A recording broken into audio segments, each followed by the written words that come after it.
السلام عليكم، كي دايرين؟ لاباس عليكم؟ نتمنى تكونوا في احسن الاحوال. بسم الله الذي لا يضر مع اسمه شيء في الارض ولا في السماء وهو السميع العليم. اللهم صل وسلم وبارك على سيدنا محمد وعلى اله وصحبه اجمعين.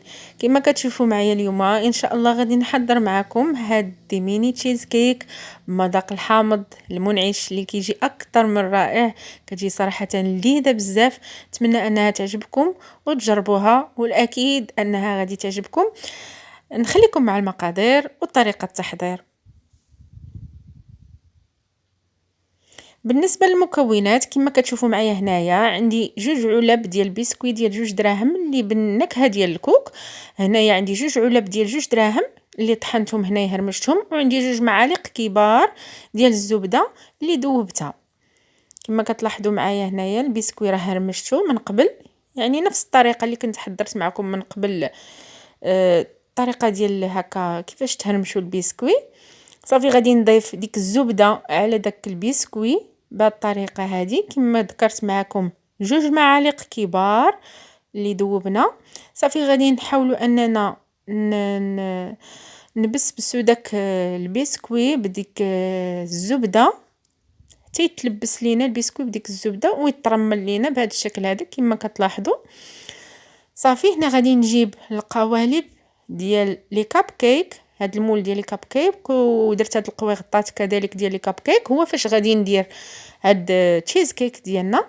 صافي غادي نبداو نصبوا كميه من البسكوي كطبقه اولى في هاد القويعطات هادو بهذا الشكل هذا، يعني الطريقه واضحه وسهله.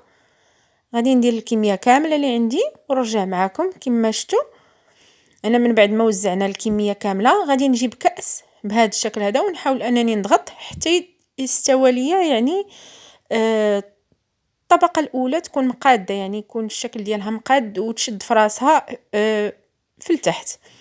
يعني كما شفتوا معايا راه الشكل هكا، يعني الفيديو كيوضح راسو.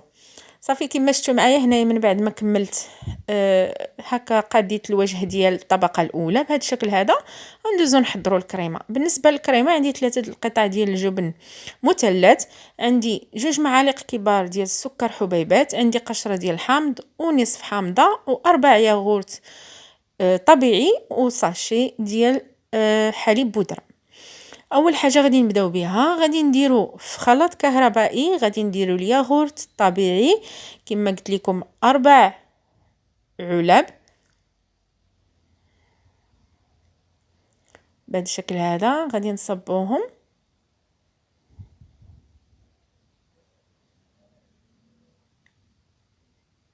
كتجي هاد الكريمه لذيذه صراحه، وباضافه ديال النكهه الحامض كتعطيها مذاق ألذ. غادي نضيفو باقي يعني الياغورت تنكملوا العلب اللي عندنا كاملين.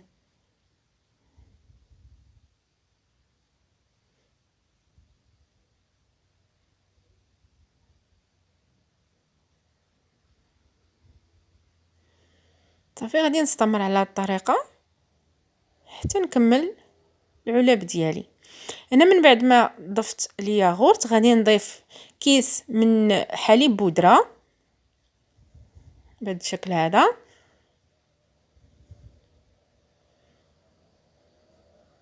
ثم غادي نضيف سكر حبيبات كما ذكرت معكم 2 معالق كبار، ونضيف 3 القطع ديال الجبن مثلث، يمكن لكم ديروا الجبن المربع. ثم غادي نضيف قشور ديال الليمون او الليمون الحامض. غادي نطحن هاد المكونات جيدا كما كتلاحظوا معايا. غنطحن هاد العناصر جيدا حتى نحصلوا على خليط كريمي. كما كتلاحظوا من بعد ما طحنا كيكون هذا هو القوام ديالو. غادي نضيف عليهم اخر حاجه غادي نضيفوها هي العصير ديال الحامض بهذا الشكل هذا، ونطحنوا المكونات مره اخرى جيدا.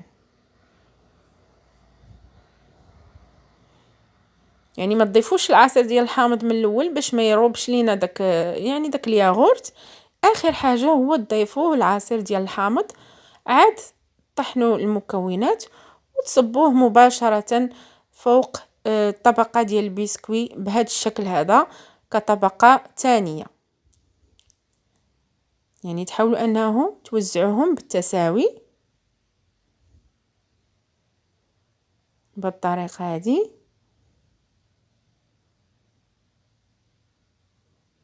صافي غادي نستمر على الطريقه حتى نكمل يعني لي تشيز كيك ديالي كاملين.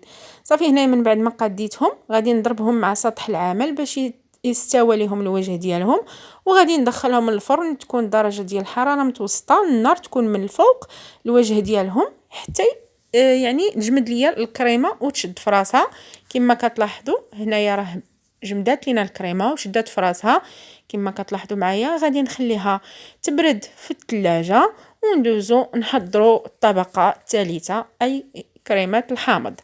هنا عندي نصف لتر من الحليب وعندي 3 المعالق كبار ديال السكر حبيبات، وهنا غادي نستخدم هاد بودره ديال كريم باتيسري بمذاق الحامض، يعني راه متوفره وموجوده، يعني كتسهل علينا انه نوجدوا الكريمه ديال الحامض بكل سهوله وكتجي لذيذه. هنا كما شفتوا معايا ضفت 3 المعالق كبار ديال السكر على الحليب ديالنا كما ذكرت معكم نصف لتر، وغادي نضيف 2 معالق كبار ديال بودره ديال الكريم باتيسري بمذاق الحامض. صافي هنا غادي نخلط هاد العناصر جيدا حتى يذوب ليا ديك البودره، وعاد نديروا العناصر على النار. هنا كما شفتوا غادي نستمروا في التحريك حتى تعقد لينا الكريمه ديالنا وتصبح عاقده، وديك الساعات نكملوا باقي المراحل. هنا كما شفتوا من بعد ما عقدت لينا الكريمه ديالنا كيكون هذا هو القوام ديالها. هنا كاضافه الى متوفر عندكم، الى ما متوفرش يمكن لكم تستغناو عليه، غادي نضيف راس معلقه ديال النكهه ديال الحامض كتزيد مذاق وكتعطي حتى اللون. صافي وغادي نخلط هاد المكونات جيدا بهذا الشكل هذا حتى ينسجموا مع بعض. فهاد الوقت راه لي ميني تشيز كيك ديالنا راه كيبردوا في الثلاجه باش غير نحضروا هاد الكريمه كطبقه اخيره ونديروها فوق من يعني الكريمه ديالنا اللي كتكون بردات. صافي هنايا غادي نبداو نصبوا الكريمه ديالنا فوق هكا لي تشيز كيك ديالنا كما كتلاحظوا، يعني نعمروهم بهذا الشكل هذا.